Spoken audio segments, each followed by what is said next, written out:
Assalamualaikum warahmatullahi wabarakatuh. Perkenalkan, nama saya Muhammad Kifli Yusuf dari program studi ekonomi syariah kelas B.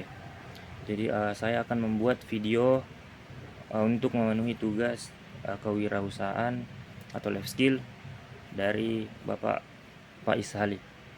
Jadi tugasnya itu ialah berpikir kritis tentang kesalahan berpikir masyarakat di lingkungan sekitar saya.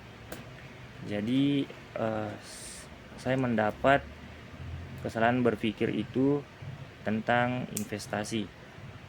Pada tetangga, anggapan investasi itu haram oleh tetangga-tetangga di lingkungan saya. Jadi ceritanya itu ada tetangga yang merupakan seorang pegawai bank, dan ia terkenal sebagai orang yang memiliki penghasilan tambahan dari investasi. Nah, dan datanglah ini tetangga B yang beranggapan bahwa investasi itu haram dan judi.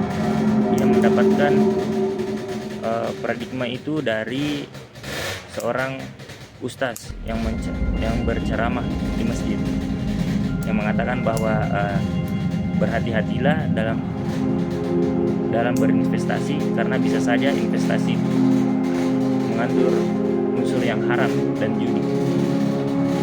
Nah, setelah beberapa saat tetangga B ini bercerita di lingkungan masyarakat, dan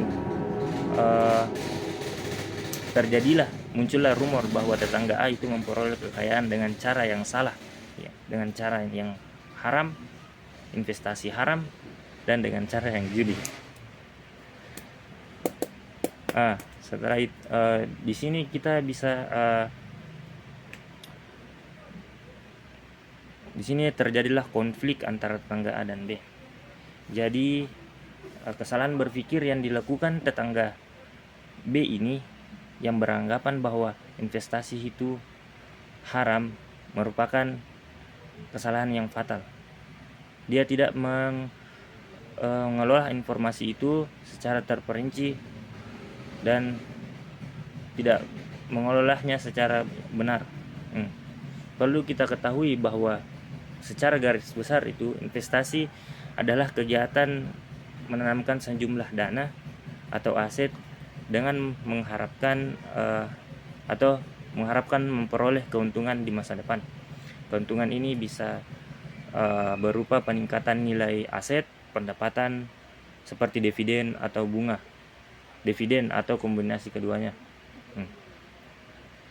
Jadi tujuan utama dalam investasi ini adalah pertumbuhan kekayaan, meningkatkan nilai aset seiring berjalannya waktu, dan mencapai tujuan keuangan jangka panjang seperti membeli rumah, dana pensiun, atau modal usaha. Yang kedua itu melindungi nilai aset dari inflasi atau penurunan daya beli mata uang dengan cara berinvestasi. Selanjutnya itu mendapatkan penghasilan pasif yang seperti dilakukan tetangga ini, mendapatkan pendapatan secara berkala tanpa harus aktif bekerja, seperti dividen saham, investasi kepada saham atau obligasi pun. Jadi ada beberapa jenisnya investasi itu dapat dikategorikan berdasarkan kriteria. Antara lain itu berdasarkan aset seperti saham, obligasi, reksadana, properti, emas, mata uang asing, dan lain-lainnya.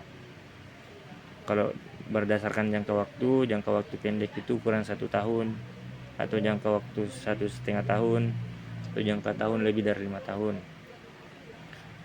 Berdasarkan tingkat risiko, investasi konservatif, risiko terendah, moderat, risiko sedang, dan agresif, risiko tinggi. Jadi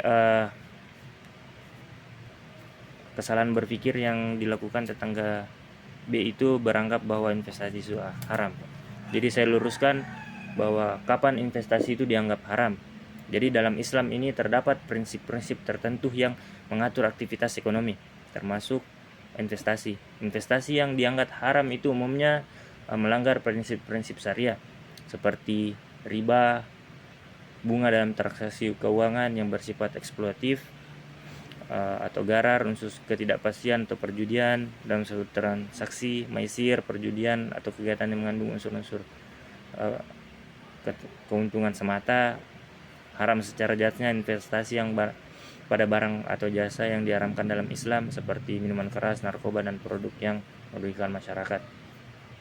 Jadi contoh investasi yang dianggap haram itu seperti investasi pada perusahaan yang memproduksi barang haram, investasi yang melibatkan praktik riba seperti deposito bunga, investasi pada instrumen keuangan yang mengandung unsur garar seperti opsi binar, investasi yang pada perusahaan yang terlibat dalam kegiatan yang merugikan masyarakat seperti perjudian. Jadi tetangga A ini tidak teridentifikasi bahwa dia melakukan investasi yang mengandung unsur haram di dalamnya karena ia berinvestasi pada investasi syariah. Jadi kesalahan berpikir di masyarakat ini perlu diluruskan kembali.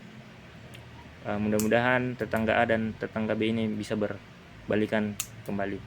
Demikianlah video dari saya. Terima kasih. Wassalamualaikum warahmatullahi wabarakatuh.